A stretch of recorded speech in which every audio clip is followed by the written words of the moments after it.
টিনা ছিল একটি ছোট্ট কচ্ছপ।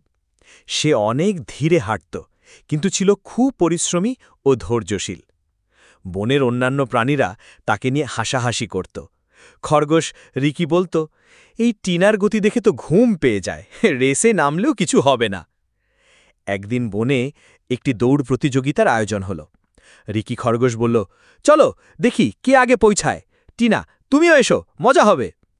টিনা হাসল, আমি ধীরে চলি, কিন্তু আমি চেষ্টা করব। দৌড় শুরু হল। রিকি খুব দ্রুত দৌড় দিল, আর টিনা ধীরে ধীরে হাঁটতে লাগল। হাঁটতে হাঁটতে রিকি এক গাছের নিচে এসে ঘুমিয়ে পড়ল, আর টিনা তার ধৈর্য নিয়ে আস্তে আস্তে চলতে লাগল। সবাই অবাক। টিনা রিকিকে পেরিয়ে ফিনিশ লাইনে পৌঁছে গেল।